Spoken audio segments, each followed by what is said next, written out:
हजार बार वंदना, एक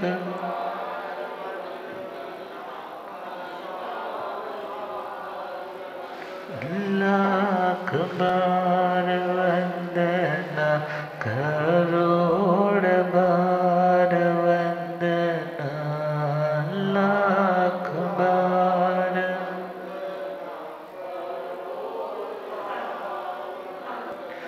जे हाथ जोड़ गोरानो मेरी वंदना, जे जोड़ गोरानो डगमग डोले नैया मेरी, डगमग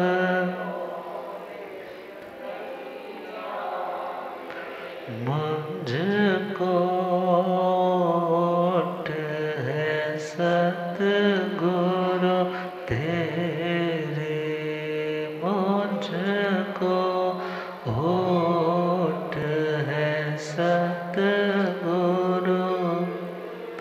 जे आसा भवसागर पार लंघना, जे आसा भवसागर, जे हाथ जोड़ गोरानो मेरी वंदना, जे हाथ जोड़ गोरानो। अनंत अनंत शांति के निकेतन शासनपति श्रवण भगवान महावीर स्वामी के पावन चरणारविंदों में हार्दिक भावना वंदन नमन। मेरे अंदर जीवन को रोशनी प्रदान करने वाले परम उपकारी आगम ज्ञान के भंडार, आगम ज्ञाता, आगम पुरुष, जिन शास्त्ररत्न हिमाचल केसरी उपाध्याय भगवंत श्रद्धेय गुरुदेव श्री जितेंद्र मुनि जी महाराज साहब के पावन चरण कमलों में हार्दिक भावना वंदन नमन। आदरणीय सेवा भावी श्री प्रशमित मुनि जी, पाठ पर शोभायमान कोकिल कंठी महासाजी श्री चित्रा जी, विद्याभिलाषिणी महासाजी श्री अरिहंतिका जी, धर्म सभा में उपस्थित धर्मानुरागियों, सुशीलवती माताओं एवं बहनों, असीम पुण्योदय से भाग्योदय से आप सबको संतों का समागम और वीतरागवाणी श्रवण करने का सुअवसर प्राप्त हो रहा है। श्रवण कर रहे हैं जागृति का मंगलमय हितकारी संदेश, परमात्मा के मंगलमय उपदेशों के माध्यम से। श्रीमद् उत्तराखंड सूत्र चतुर्थ अध्याय असंस्कृत। इस अध्ययन की एक एक गाथा आत्मा के अज्ञान को, मोह को दूर करके उसमें धर्म के प्रति जागृति भरने में समर्थ है। तो उसी पावन अध्ययन की मंगलमय गाथा श्रवण कर रहे हैं। सुदे सूर्यावे बड़े बोध जीवे, सुदे सुयावे बड़े बोध जीवे, नैवेश से पंडे आसु पंडे, नैवेश से पंडे आसु पंडे, घोरा मोहता हबल शरीर भारत पखेव चरे पमते भारण्य पखेव चरे पमते। सुते सुयावी पड़ी बुद्ध जीवी, मंजिल तक वही पहुँचेगा जो कदमों को बढ़ाएगा, कदमों को वही उठाएगा जो नींद से जाग जाएगा। और जो नींद में सोया है कितने भी पैर चलाए मगर मंजिल मिलने वाली नहीं। तो मंजिल तक पहुंचना है तो चलना ज़रूरी है, चलना है तो चलने के लिए उठना ज़रूरी है। परमात्मा कह रहे हैं दुनिया के अधिकांशता लोग जो मोह की नींद में सोए हैं, प्रमाद की नींद में सोए हैं, आत्मा के लिए जो हितकारी है उन कर्तव्यों की उपेक्षा करते हुए जी रहे हैं, ऐसे लोग सुप्त हैं। ऐसे लोग क्या है? सुप्त है। और भगवान कह रहे हैं यदि वे सो रहे हैं तो तुम उनसे प्रभावित होकर के तुम भी सोने वाले मत बनना, बल्कि तुम उनमें से भी जागने वाले बनना। यदि सपोज एग्ज़ाम्स आ रहे हैं और बच्चा सोया रहता है तो माँ क्या बोलती है, बेटा उठ कर के पढ़ाई कर ले। वो बोलता है कर लूँगा ना। अब माँ बोलती है बेटा खेलने में तो तू वक्त लगा रहा है मगर पढ़ने में वक्त नहीं लगा रहा। यदि उठ कर के पढ़ेगा नहीं तो सिलेबस रिवाइज कैसे होगा और एग्जामिनेशन हॉल में तुम नंबर अच्छे कैसे ले आ पाओगे। अब यदि वो सोया रहता है तो माँ को भी चिंता है, सोया रहता है तो फेल होने के चांस भी है। और यदि वो जाग जाता है अपनी एबिलिटी को, अपनी योग्यता को वो यदि विकसित करता है, पढ़ता है, तो उस बच्चे की सफलता के चांसेस बढ़ने लग जाते। इसी प्रकार भगवान फरमा रहे हैं जिन्हें सफल होना है ऐसे साधकों को अपनी नींद को कम करना होगा। अब नींद एक द्रव्य नींद है, दूसरी भाव नींद है। द्रव्य नींद तो यदि हम थोड़ा साइकोलॉजी में चलें तो साइकोलॉजी में कहा जाता है जिन लोगों की नींद प्रॉपर नहीं होती, साउंड स्लीप नहीं सोते, 7 से 8-9 घंटे तक नहीं सोते, ऐसे लोग जल्दी किसी भी सिचुएशन में खुद को कमज़ोर महसूस करते हैं, हथियार जल्दी डाल देते हैं, मेंटली ज़्यादा स्ट्रांग नहीं हो पाते। यदि डिप्रेशन से गुज़र रहे हैं तो उन्हें बोला जाता है कि तुम क्या करो भाई, अपना विश्राम का ध्यान रखो। जितना लंबा टाइम अच्छे से सो पाओगे, फ्रेश होकर के उठ पाओगे, जब फिजिकली तुम्हें प्रॉब्लम नहीं होगी तो तुम्हें मेंटली प्रॉब्लम्स के साथ भी लड़ने में हिम्मत आएगी। तो खैर वो कॉन्सेप्ट है कि नींद भरपूर होनी चाहिए। मगर साधक की श्रेणी में जब कोई साधना के मार्ग में आगे बढ़ता है तो उसे कहा कि नींद ज़्यादा बढ़ाना भी प्रमाद की निशानी है।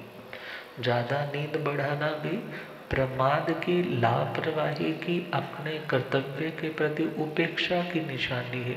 मगर हाँ, जितनी बॉडी को रिक्वायर्ड है नींद उतनी लेना एक व्यक्ति की कर्तव्य की श्रेणी में आ जाता है।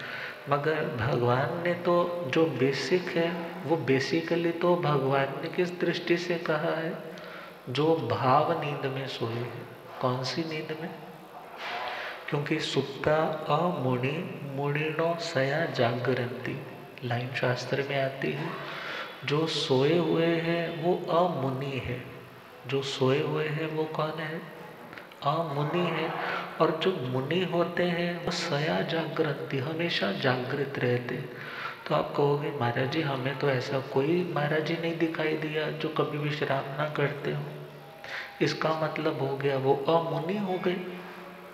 वो असाधु हो गए, बल्कि भगवान ने तो खुद समाचारी में उनके लिए तीसरे पहर रात्रि के टाइम विश्राम का विधान कर दिया। तो फिर एक और क्या बोल रहे हैं, जो सोता है वो मुनि नहीं है, और जो मुनि होता है वो कभी सोता नहीं है। हाँ, क्या लाइन कह दी। तो वहां पर मीनिंग कौन सी नींद, कौन सी नींद, भाव नींद ना। जो अपने हित का अहित का ज्ञाता है, जो जागते तो क्या सपने में भी किसी गलत रास्ते पर कदम रखने में हिचकिचाता है। मीन्स जिसके संस्कार कॉन्शियस लेवल पे इतने इतने अच्छे हो गए हैं, जिसने वाचना प्रचना परिवर्तना अनुप्रेक्षा धर्म कथा धर्म की बातों का चिंतन मनन करते करते ज्ञान का अभ्यास करते करते ऐसे उत्तम संस्कार कॉन्शियस से सबकॉन्शियस माइंड में भी शिफ्ट कर दिए हैं। ऐसा व्यक्ति तो सोने के बाद भी, द्रव्य नींद सोने के बाद भी कैसा है, जागृत है। क्योंकि एक अप्रमत्त साधक की जो क्वालिटी है, वो क्वालिटी तो बहुत ऊंची है। यदि साइड भी लेनी है तो साइड लेते टाइम भी वो परिमार्जना करेगा। अब इतनी अप्रमत्तता जब आ जाए तो उसे बोला है सच्चे अर्थों में पूर्ण मुनि है। सच्चे अर्थों में क्या है, मुनि है। और मुनि किसे बोलते हैं, मुनि किसे बोलते हैं, एक मूर्ण ज्ञाने धातु आती है, प्राकृत में चले तो मूर्ण ज्ञाने। जो ज्ञानवान है वो मुनि है। जो कैसा है, ज्ञानवान है, उसे क्या बोला, मुनि। अब ज्ञान का मतलब क्या, क्या किन्हीं थोपड़ों को कंठस्थ कर लेना, उसी को ज्ञानवान बोलेंगे, या जिस व्यक्ति की जिंदगी में उन ज्ञान की बातों का इम्प्लीमेंटेशन होता है उसे ज्ञानवान बोलेंगे। तो दो शब्द आते हैं, एक है इंटेलिजेंट होना और एक होता है वाइज होना। एक होती है इंटेलिजेंस, दूसरी होती है विजडम। इंटेलिजेंट व्यक्ति, इंटेलेक्चुअल उसका इतना शार्प होगा, एक बार पढ़ा दो बार पढ़ा उसको याद हो गया। किसी को सुनाना है तो वो तोते की तरह रट करके यूँ सुना सकता है, सामने वाला भी बिल्कुल एस्टॉनिश हो जाए, कमाल है इसकी इतनी वोकैबुलरी, इसकी इतनी योग्यता। मगर यदि वो सही टाइम पे सही डिसीजन नहीं ले पाता तो ऐसे व्यक्ति को वाइज नहीं कहा जाता, ऐसे व्यक्ति को समझदार नहीं कहा जाता, बल्कि ऐसे व्यक्ति को क्या बोल देते हैं, पढ़ा पढ़ाया मूर्ख। कैसा मूर्ख, पढ़ा पढ़ाया मूर्ख। और जो व्यक्ति पढ़ने के साथ साथ, क्योंकि पढ़ने से हमारा ब्रेन डेवलप होगा, हमारे सोचने की, हमारे परखने की क्षमताओं का विकास होगा, और यदि उस क्षमता का हम सदुपयोग करते हैं तो हम समझदार भी हैं। और अदरवाइज सिर्फ थ्योरी या किसी चीज़ को याद कर लेना, पैसे कमाने तक अपनी उस इंटेलिजेंस का प्रयोग कर लेना, ये कोई बहुत बड़ी बात नहीं है। तो मुनि कौन है, जो ज्ञानवान है। अब जरूरी नहीं है वो मुनि 14 पूर्वों का ज्ञाता हो, जरूरी भी नहीं है वो मुनि को 32 सूत्रों का पूरी तरह से ज्ञाता हो, मगर ये जरूरी है कि उसके अंदर आत्मा के प्रति जागृति हो। किसके प्रति, आत्मा के प्रति जागृति हो, और ये भावना भी हो कि वो दिन धन्य होगा जब मैं थोड़ा बहुत श्रुत ज्ञान का अभ्यास करूँगा, मैं एकल विहार प्रतिमा को कभी धारण करूँगा, मैं अपनी जिंदगी में कभी संलेखना समाधि पूर्वक समाधि मरण का वर्ण करूँगा।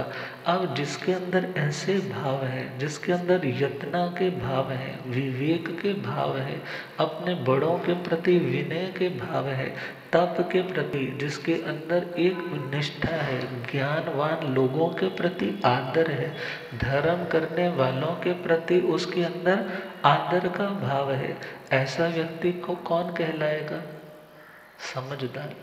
ऐसा व्यक्ति प्रैक्टिकली कैसा है, ज्ञानवान। अब बहुत से लोग हैं वो ज़्यादा याद नहीं कर पाते, मगर मोक्ष जाने के लिए तो 8 प्रवचन माताओं की जानकारी और उसका पालन हो जाए तो व्यक्ति मुक्त हो सकता है। कितने से, 8 प्रवचन माता, 5 समिति, 3 गुप्ती, 5 समिति मतलब जहाँ जहाँ प्रवृत्ति करनी है, कुछ काम करना है, वो हम बिल्कुल अच्छे से करें। अच्छे से मतलब जिससे ना खुद का कर्म बंधे और ना किसी दूसरे को कोई पीड़ा पहुँच सके। और समिति का मतलब हुआ प्रवृत्ति, सम्यक प्रवृत्ति। और गुप्ति का मतलब निवृत्ति। गुप्ति का मतलब निवृत्ति मतलब ये नहीं करना, यहाँ से खुद को रोकना है। तो जो व्यक्ति इन 8 चीज़ों में भी अच्छे से चल रहा है, भगवान कहते हैं वो ज्ञानवान है। वो कौन है? और मुनि कौन है? जो मननशील होता है। मुनि कौन है? जो मननशील है, जो विचारशील है, जो समझदार है, जिसके पास विवेक पैदा हो चुका है। अब ऐसा साधक जो है वो जागते तो क्या, सोए हुए भी क्या सोचेगा कि मेरे से कोई पाप कर्म का बंधन ना हो। तो उसके लिए क्या बोला? सुत्ता अमुनि। यदि वो सो गया मीन्स यदि उसके अंदर ये सुंदर भावनाएं सो जाती है तो वो अमुनि है। और मुनिनो सया जागरंती।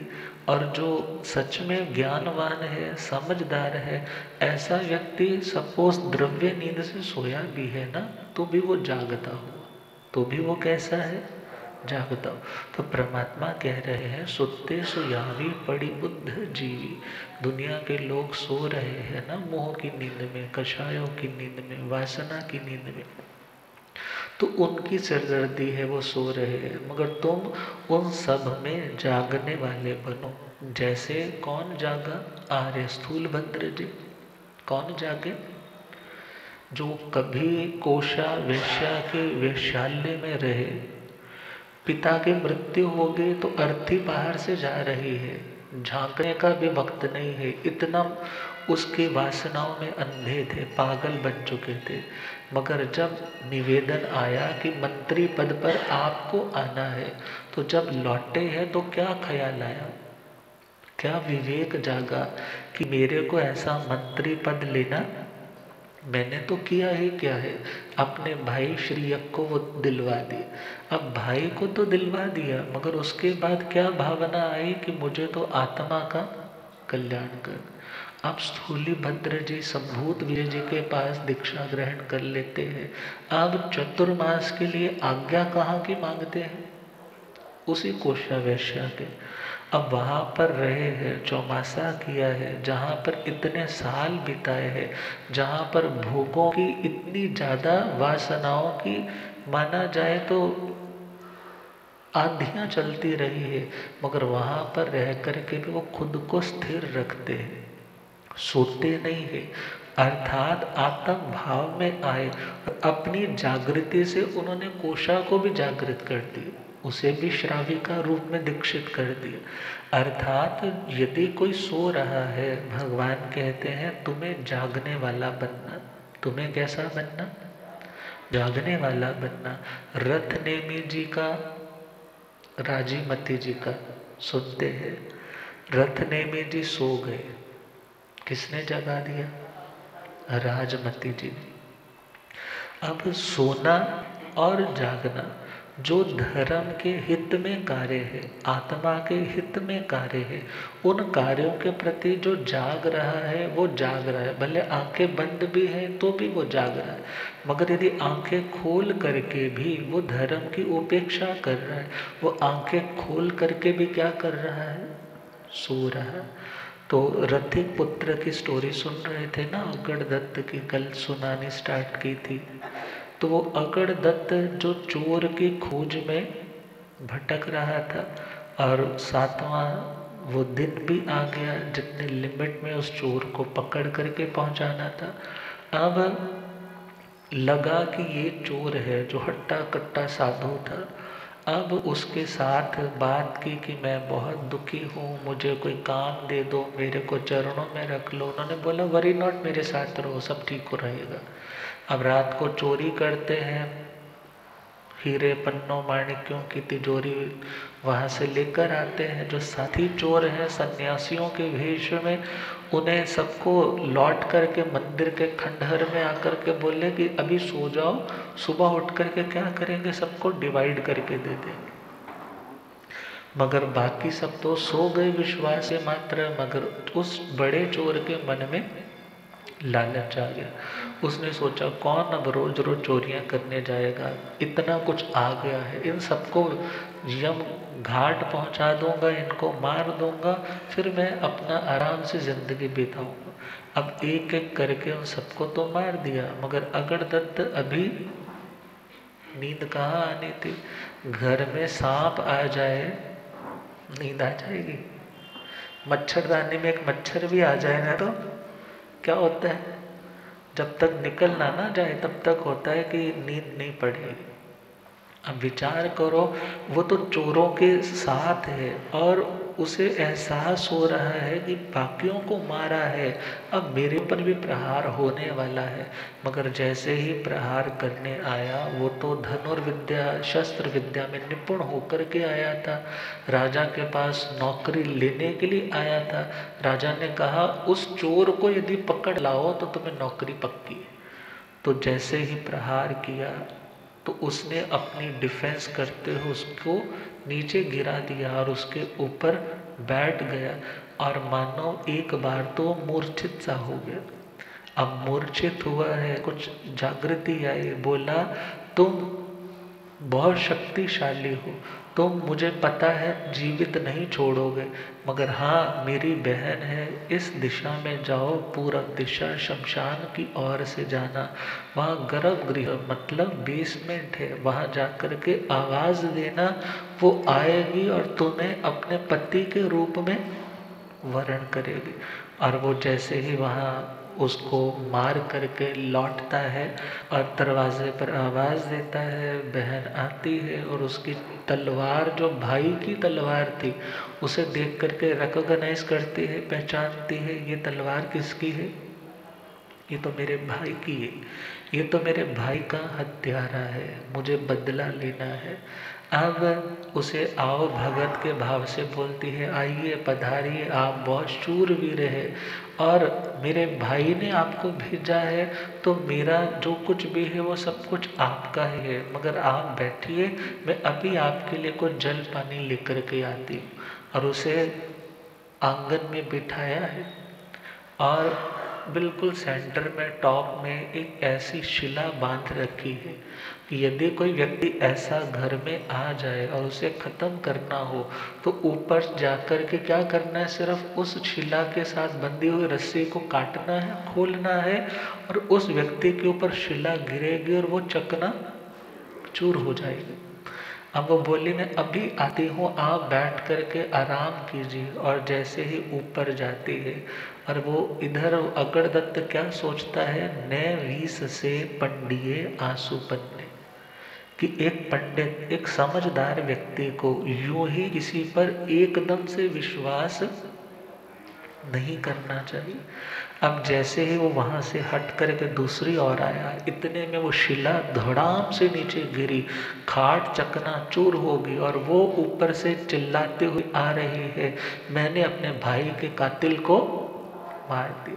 मगर उसने उसको भागा भागा जाता है, सीढ़ियों से बालों से खींच करके नीचे लेकर आता है, कहता है तूने अपनी औकात को दिखा दिया, मगर अब मैं तुझे छोड़ूंगा। बता जितना सामान, जितना हीरे जवाहरात लूट पाट कर आप लोगों ने संभाल रखा है वो कहाँ है, नहीं तो अभी इस नंगी तलवार से तेरी गर्दन धड़ से अलग कर दूँ। वो सारा बताती है कहाँ कहाँ पर है, और राजा को सारे का सारा वो स्पुर्द कर दिया जाता है। अब ये तो एक स्टोरी थी सिर्फ समझाने के लिए। क्या समझाने के लिए? पहला पॉइंट आया था कि कोई सो रहे हैं तो उनमें भी तुम कैसे बनो, जागने वाले। और नए वीस से पंडिये आंसू पन्ने, जो आंसू प्रज्ञ समझदार लोग हैं, जब किसी ऐसे सस्पिशियस जगह पे जाते हैं तो वो किसी पे विश्वास, आपको पता चल जाए ना कि उस रिश्तेदार के घर में थोड़ा जादू टोना टोना करते हैं, तो वहाँ पर वो भर भर करके लाया जी आज तो आपको दूध देना ही देना है, आप दूध पी करके जाइए। अब फिर वह आ जाता है वाइट चीज़ है, कौन सी चीज़ है, फिर क्या करेंगे, उल्टा नौकार मंत्र पढ़ेंगे, या तो टाल लेंगे, नहीं नहीं हमें तो लेना नहीं है, हम तो पी कर के आए।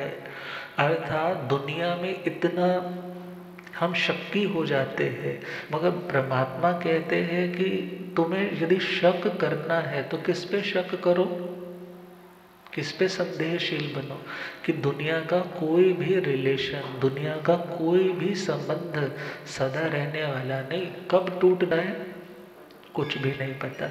इसलिए यदि तुम खुद से जुड़े रहोगे तो बाहर जुड़ने की तुम्हें ज़रूरत भी नहीं पड़ेगी, और कोई जुड़ता भी है तो तुम अपनी ओर से यदि डिटैच रहोगे तो याद रखना अच्छे से अच्छा रिलेशन भी एक दिन वियोग में बदलने वाला है।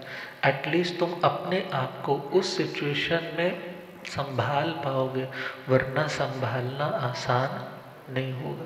तो सुत्ते सुयावी पड़ी बुद्ध जीवी ने वीस से पंडिये आंसू पन्ने। समझदार व्यक्ति दुनिया के रिश्तों पे, दुनिया के संबंधों पे, दुनिया की मिली हुई वस्तुओं के ऊपर विश्वास नहीं करता। घोरा मुहुत्ता अबलंग शरीरम। वो क्या चिंतन करता है जो समझदार होता है, कि काल बड़ा घोर है। मुहूर्त का यहाँ मतलब है काल। काल कैसा है, घोर। घोर किसको बोलते हैं, घोर किसे बोलते हैं, बोलते ना घोर कलयुग आ गया। घोर कलयुग का मतलब क्या हुआ, बोलते हैं जब बाप बेटा एक दूसरे को मारने के लिए तैयार हो जाए, बेटा बहू अपने माँ बाप को मौत के घाट उतारने के लिए तैयार हो जाए, भाई भाई का सगा ना रहे, पति पत्नी के प्रति वफादार ना रहे, ऐसी सिचुएशन में क्या बोलते हैं, क्या आ गया, घोर कलयुग। घोर का मतलब क्या होता है, घोर का मतलब है निर्दय। घोर का मतलब निर्दय, जिसके अंदर कोई दया, उसे क्या बोलते हैं, घोर। जो हॉरिबल होता है, भयानक होता है, डेंजरस होता है, उसे भी क्या बोलते हैं, घोर। उसे भी क्या बोलते हैं, घोर। और जो सामान्य लोग जिसे ना कर पाए, सामान्य लोग जिसे ना कर पाए, कोई विशेष व्यक्ति ही जिसे कर पाए, उसे भी क्या बोलते हैं, घोर। जिसे देख कर के लोग दांतों तले उंगलियां चबा लें, बोले कि ये तो हम सोच भी नहीं सकते, उसे भी क्या बोलते हैं, कोई तपस्या बहुत लंबी करता है उसको बोल देते हैं घोर तपस्वी, क्या बोल देते हैं, उस सेंस में भी तो बोलते हैं।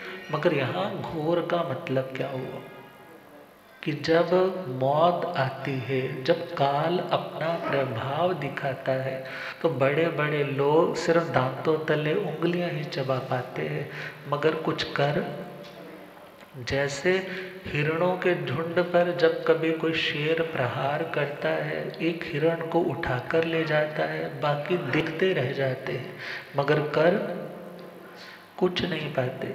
इसी प्रकार जो मौत है जब आती है, तब कोई भी व्यक्ति कुछ कर, क्या बोलता है सामने वाला, बस मैं तो उनको पानी देने गई थी। एक बहन आई, कहने लगी उनको हार्ट में थोड़ा प्रॉब्लम आ रहा था, हमने ईसीजी वाले को फ़ोन भी किया, मैंने कहा कि चलो कुछ घबराहट है तो मैं किचन से थोड़ा पानी या कुछ लेकर आती हूँ, और जैसे ही मैं लेकर के आई, आते क्या देखा, वो तो है ही नहीं। अर्थात काल कैसा है, मुहूर्त कैसा है, समय कैसा है, मृत्यु कैसी है, घोर है, निर्दय है। वो ये नहीं देखते इसके बच्चे छोटे छोटे हैं, मौत देखती है इसके बच्चे छोटे छोटे, अभी इनको बड़े होने का मौका देना चाहिए था, अभी तो इसकी नई नई शादी हुई है, अभी तो 15 दिन भी नहीं हुए और पति की क्या हो गई, मृत्यु। काल नहीं देखता कि ये बच्चा सेटल हो गया है कि नहीं हुआ है, इसके सपने पूरे हो गए हैं नहीं हुए। भगवान कहते हैं एक समझदार व्यक्ति भी क्या सोचता है कि काल कैसा है, निर्दय है। काल कैसा है, निर्दय है, पता नहीं कब ये अपना अटैक कर दे। इसलिए हमें धर्म के मार्ग से प्रमाद धर्म के मार्ग से प्रमाद नहीं करना चाहिए। कहते हैं युधिष्ठिर, कर्ण के लिए तो आता ही है कि बहुत बड़े दानी थे। युधिष्ठिर जी के पास भी एक व्यक्ति आया, बड़ा नाम सुना कि ये बहुत बड़े दानी है, किसी को अपने द्वार पर आए हुए को वापस नहीं लौटाते। वो वहां पर पहुंचा, गरीब था, बेटी की शादी के लिए पैसा चाहिए था। जब वहां पर पहुंचा, युधिष्ठिर मीटिंग में बिजी है और बाहर द्वारपाल ने आकर संदेश दिया, कोई याचक आया है और आपसे मिलना चाहता है, कुछ मांगना चाह रहा है। तो याचक द्वार पर खड़ा है। युधिष्ठिर ने बोला, अभी हम बहुत बिजी है, उसको बोलो कल आना। उसको क्या बोलना? कल आना।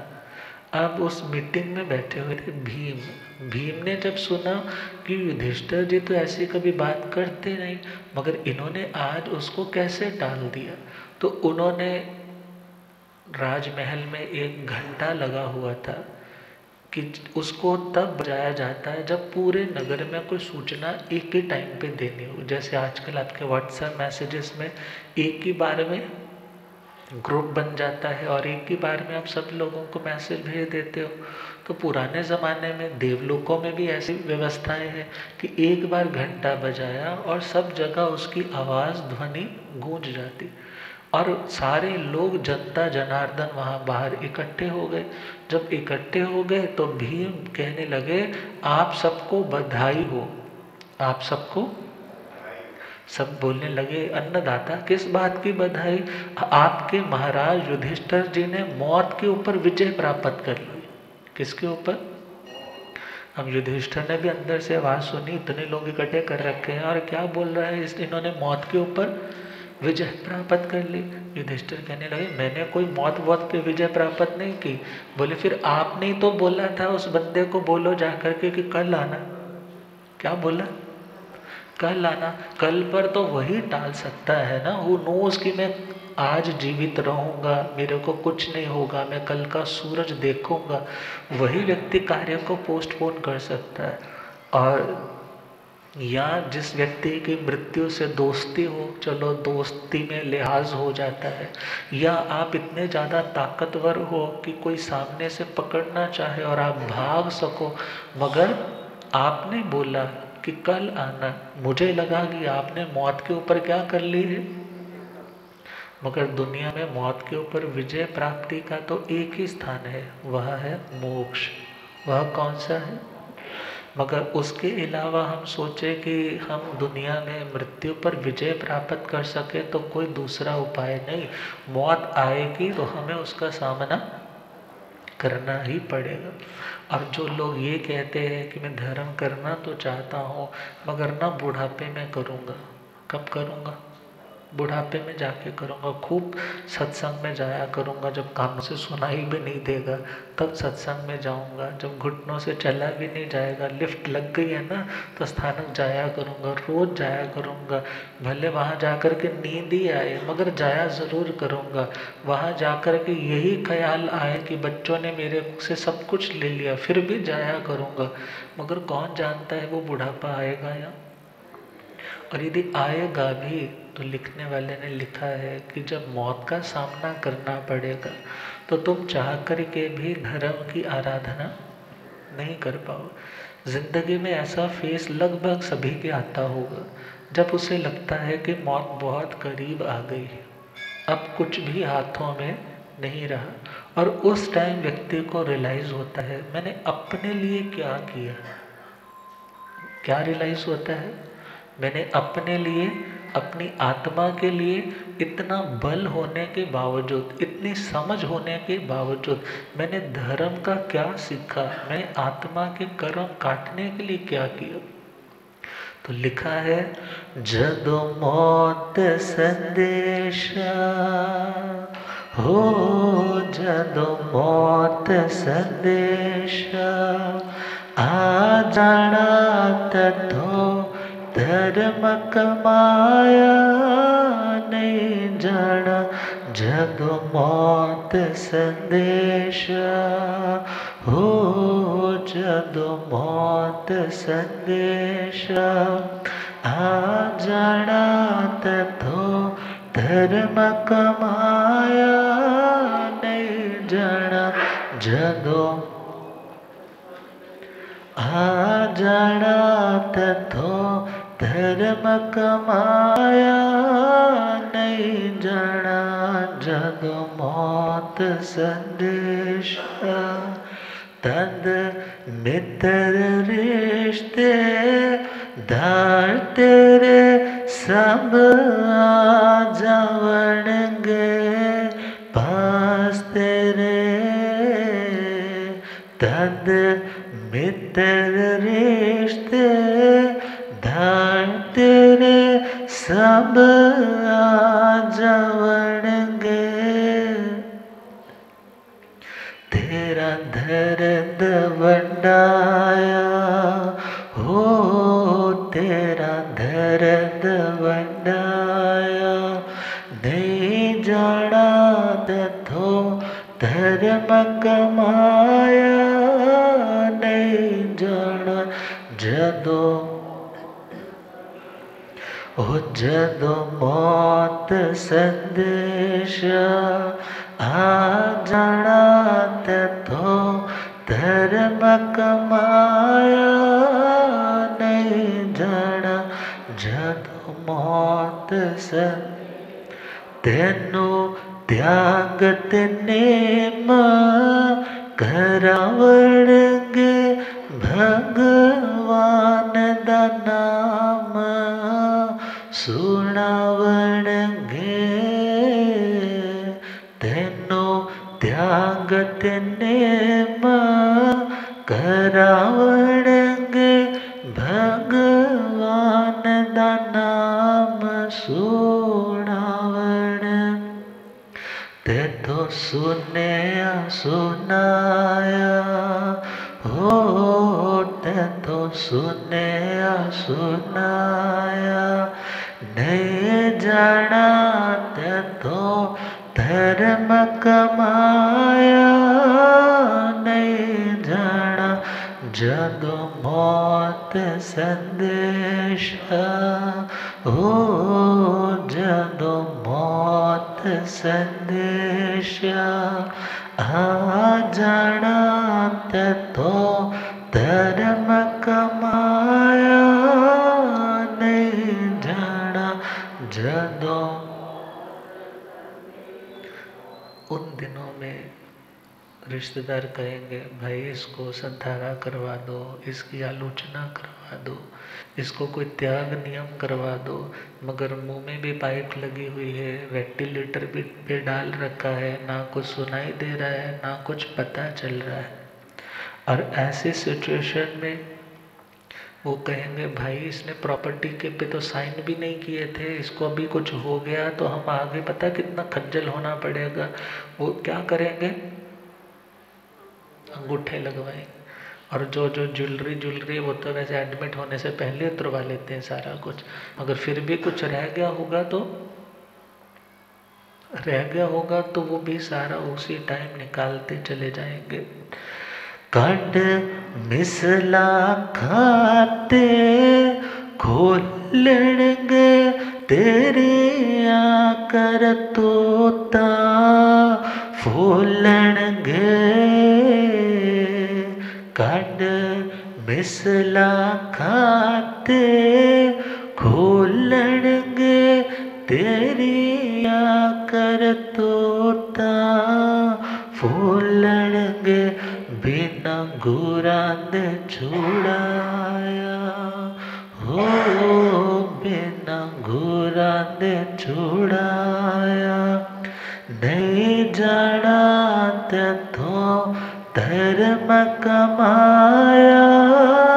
नहीं जाना जदों हो जदों मौत संदेश आ जाना तथों धर्म कमाया। नहीं जाना जदों हर रोज नए नए से नया पाप किया, गठड़ी भर रही है ना, भारी हो रही है। दुनिया में तो कोई शेयर भी करवा देगा, थोड़ी देर उतार करके सांस लेकर के भी चल पड़ोगे, मगर कर्मों की गठड़ी जो बांध रखी है कोई बटाने वाला नहीं, खुद ही चलना होगा। गिर गिर के उठ उठ करके चलना खुद पड़ेगा। अर्थात कोई भी पाप कर्मों की शेयरिंग करवाने वाला नहीं होगा।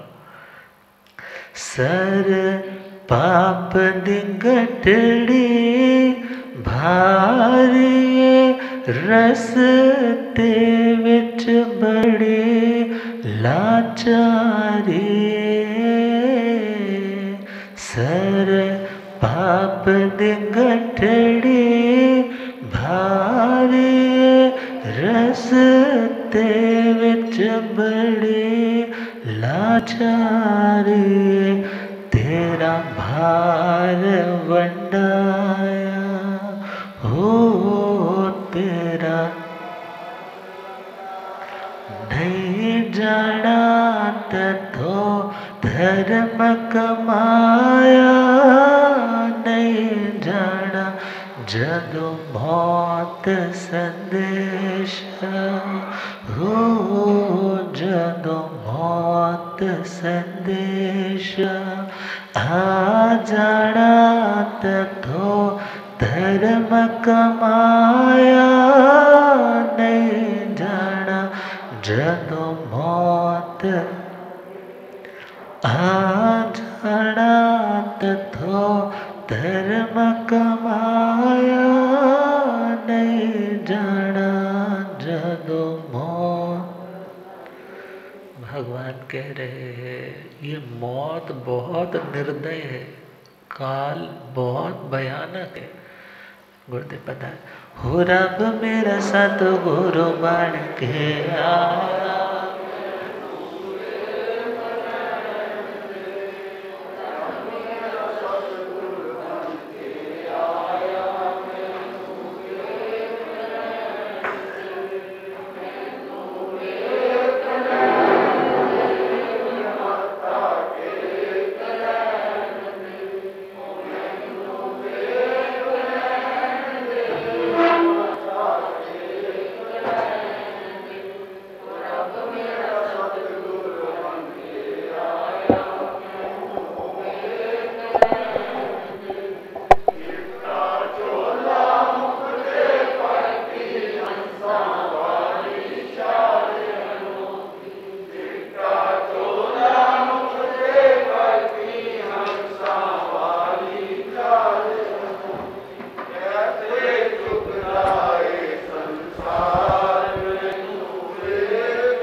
संसार हो रब मेरा सतगुरु बन के आया। हो मैनू वेख लैण देख मथा। हो मैनू वेख लैण देख मथा। हो रब मेरा सतगुरु बन के आया। मैनू बोलिया गम ज्ञाता गम पुरजन शास्त्र हिमाचल केसरी उपाध्याय भगवंत श्रद्धे गुरुदेव श्री जितेंद्र मुनि जी।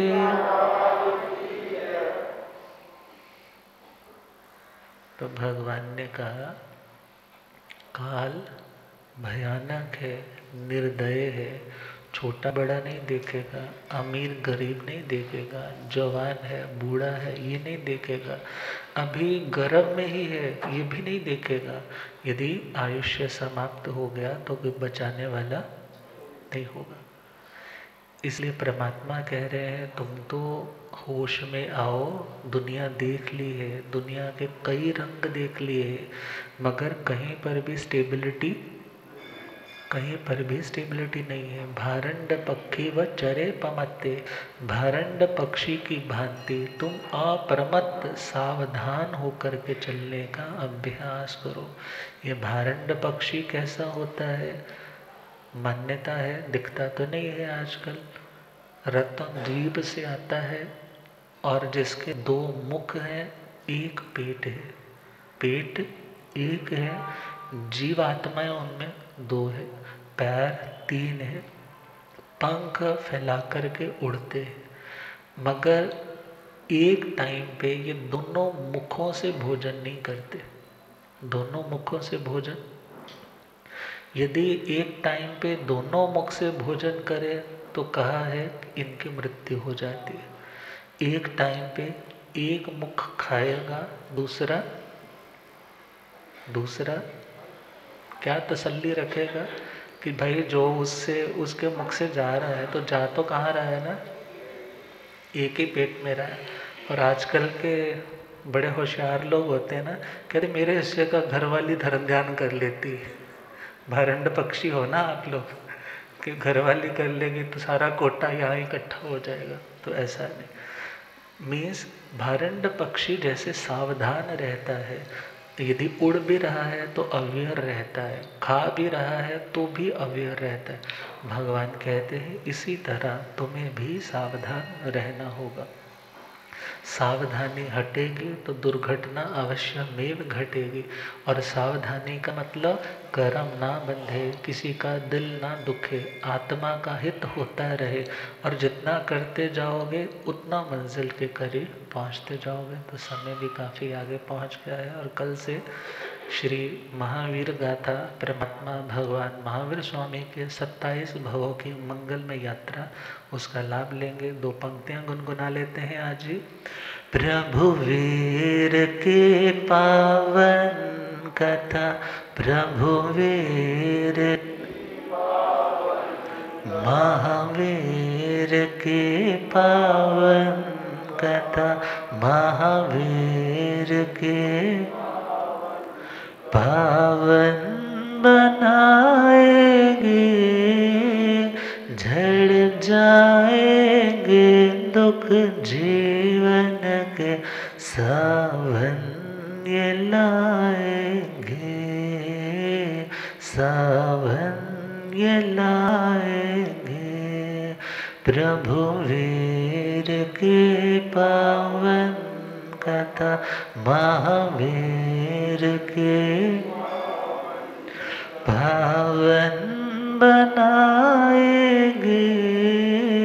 झड़ जाएंगे दुख जीवन के, सावन ये लाएंगे, सावन ये। तो 27 भवों की लाइफ हिस्ट्री को कल से सुनना है तो टाइम पे पहुंचना भी पड़ेगा। बीच में कुछ भी मिस करोगे तो ये नहीं पता लगेगा इस जन्म में ऐसा क्यों हुआ। तो पूरी एक श्रृंखला चलेगी, तो उसमें ज़रूर सभी लाभ लें। इन्हीं भावों के साथ आप गुरुदेव कृपा फरमाए। ओम शांति।